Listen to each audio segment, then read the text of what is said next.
ഇന്ന് നമുക്കിത്തിരി തേങ്ങാ ചമ്മന്തിപ്പൊടി ഉണ്ടാക്കാം. അതിന് വേണ്ടി ഒരു തേങ്ങ ഞാൻ ചെറുതായിട്ട് ഇതുപോലെ തിരുമ്മി എടുത്തിട്ടുണ്ട്.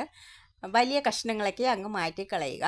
അതിനുശേഷം ചീനിച്ചട്ടി ചൂടാകുമ്പോൾ ഇതുപോലെ തേങ്ങ ഇട്ടിട്ടൊന്ന് വറുത്ത് അതിൻ്റെ വെള്ളം വറ്റിച്ചെടുക്കുക. അതിനുശേഷം ഒരു 2 ഇഞ്ച് നീളത്തിലുള്ള ഇഞ്ചി സ്ലൈസ് ചെയ്തിട്ടതിന് ശേഷം ഒരു 10 ചെറിയ ഉള്ളിയും സ്ലൈസ് ചെയ്ത് ഇതിലേക്ക് ഇടുക.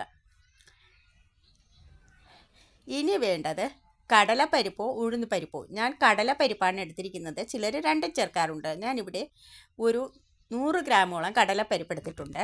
അതും ഇട്ടതിന് ശേഷം ഒരു 3-4 തണ്ട് കറിവേപ്പില കൂടി നമുക്ക് ഇതിലേക്ക് ഇട്ട് വറുത്തെടുക്കാം. വറുത്തെടുക്കുമ്പോൾ പ്രത്യേകം ശ്രദ്ധിക്കേണ്ടത് മീഡിയം ഫ്ലെയിമിൽ വെച്ച് വേണം നമ്മൾ വറുത്തെടുക്കേണ്ടത്. അല്ലെങ്കിൽ ഇത് പെട്ടെന്ന് കരിഞ്ഞു പോവുകയും ചെയ്യും. നമ്മളുടെ തേങ്ങ മൂത്ത് വരെയുമില്ല.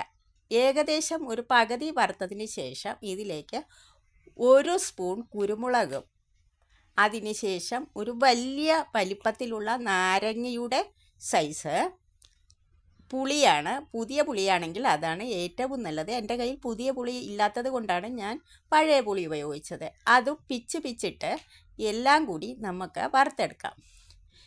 ഈ ചമ്മന്തിപ്പൊടി പൊടിച്ച് തണുത്തതിന് ശേഷം നമ്മളുടെ കുപ്പിയിൽ അടച്ച് വെച്ചാൽ, കുപ്പിയിലോ ഭരണിയിലോ അടച്ച് കാറ്റ് കയറാതെ വെച്ചാൽ നമുക്ക് ചോറിന് കറിയൊന്നും ഇല്ലാത്തപ്പോൾ ഇത് കൂട്ടി കഴിക്കാം. ഇത് തൈരും കൂടെ മതിയാകും. അങ്ങനെ ഇത് ഏകദേശം വറുത്തെടുത്തിട്ടുണ്ട് ഞാൻ. ഇനി നമുക്കിത് വറുത്ത് പൊടിച്ചെടുക്കണം. അതിന് വേണ്ടിയിട്ട് ഇനി എരിവിനാവശ്യമായ മുളക് പൊടിയാണ്. ഞാൻ 1.5 സ്പൂൺ മുളക് പൊടി ഇട്ടിട്ടുണ്ട്. ഇനി അതിന് ശേഷം ഞാൻ ഇടുന്നത് മല്ലിപ്പൊടി. അതൊരു 3/4 സ്പൂണോളം മതിയാകും. ഇനി നമുക്ക് ഇതിലേക്ക് കുറച്ച് കായപ്പൊടി വേണം. ഞാനിവിടെ ഒരു 1/2 സ്പൂൺ കായപ്പൊടിയാണ് ഇട്ടിട്ടുള്ളത്.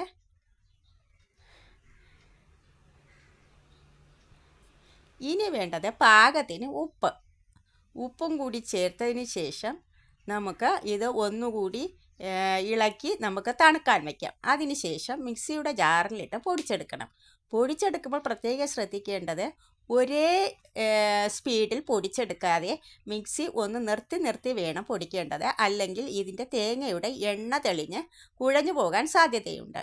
ഈ ചമ്മന്തിപ്പൊടിയുടെ റെസിപ്പി നിങ്ങൾക്ക് ഇഷ്ടപ്പെട്ടുവെങ്കിൽ എനിക്ക് ലൈക്ക് ചെയ്യാനും കമൻറ്റ് ചെയ്യാനും ഷെയർ ചെയ്യാനും എൻ്റെ യൂട്യൂബ് ചാനൽ സബ്സ്ക്രൈബ് ചെയ്യാനും നിങ്ങൾ മറക്കരുതേ.